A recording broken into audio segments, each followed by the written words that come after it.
Welcome back to the show, everybody. This week we are going to talk real estate, which is something I just can't help myself on.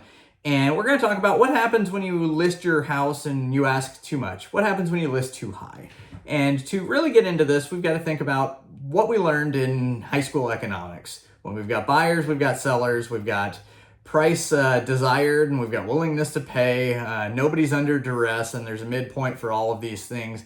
And what sort of pricing strategies can come of it. And so this is really just a video that I wanted to make just for fun, because I love talking about this stuff and all of the different strategies behind what ends up being, some of the biggest purchases that you'll make in your entire life, and some of the biggest sales you'll make in your entire life as well. And so there was a broker not that long ago. I saw a Facebook post where this broker started talking about, on average, my houses that I list sell for 98% of list price.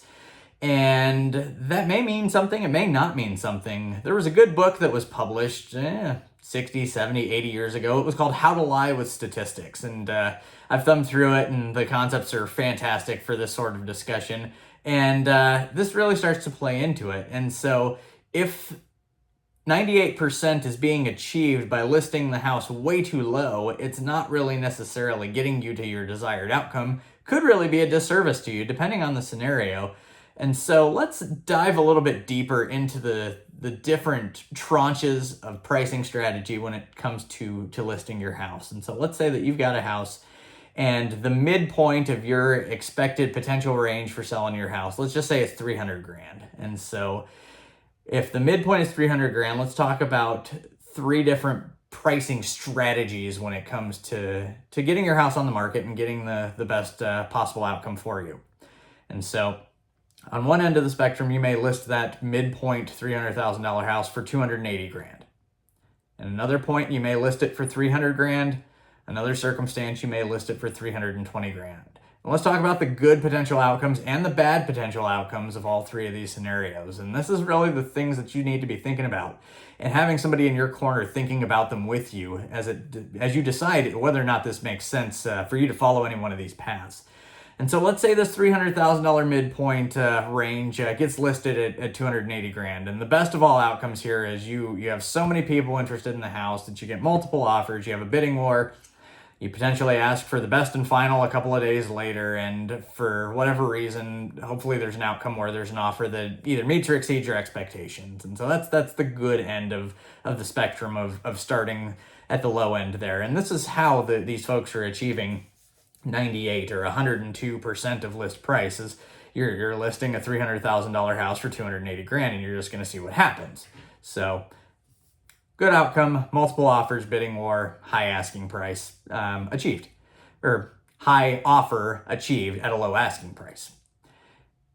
The opposite of this could come into play if you are in a situation where people assume that you've listed the house for so low that maybe they just start to think right off the bat, okay, something's wrong with it.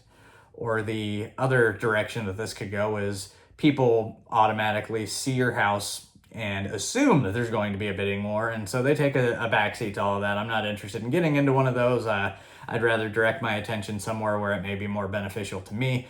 And if an entire marketplace decides to go in that direction, you could find yourself with no offers, and that could be the worst of all situations, where you found yourself priced lower than what might be the midpoint, and also find yourself in a position where you don't have anybody willing to engage in a transaction with you. So that's the strategy at 280K.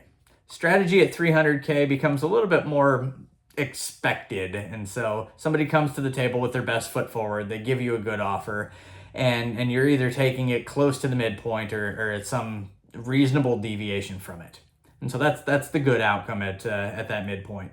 And so the poorer outcome at that midpoint is, after a few days on the market, your only offers that you end up getting maybe significantly less than that asking price that you're at. And so at this point, you're really only working with a selection set that is at the midpoint and slightly below. And so you could find yourself in a situation where you have priced yourself too low, that other people are assuming that you are correct, and they're basing their moves on what you did. So you've got to be thinking about this in all these different ways.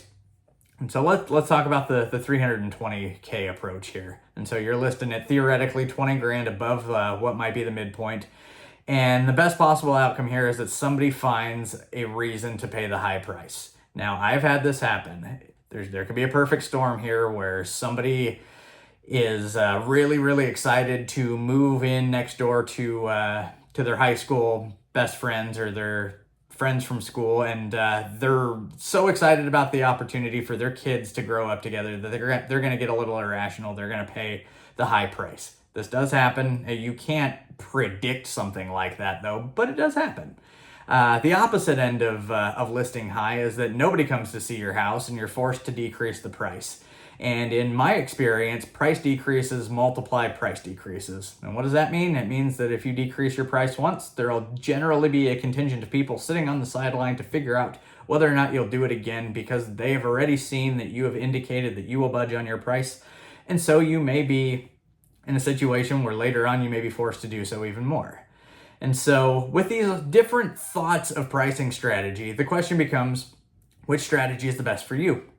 And you'll have to find out. And there's a lot that goes into this outside of even the merits of your specific house. You know, do you have timing on your side? Is there something extremely unique about your house? And really, where are you heading next? All of the logistics behind the transaction could influence which direction you go in terms of your pricing strategy as well. And so, to conclude, you want somebody in your corner that knows what they're doing in this world, has the experience, and just is an absolute go-getter in the negotiation phase of the project. Because I would make the argument that this piece of the discussion is the pinnacle of making sure that you get a good outcome in your real estate experience. The staging is good, the photos are good, the listing text is good, but making sure you've got a pricing strategy that is sound is of the utmost importance. And making sure that you've got a natural-born negotiator on your team working for you is right there as well.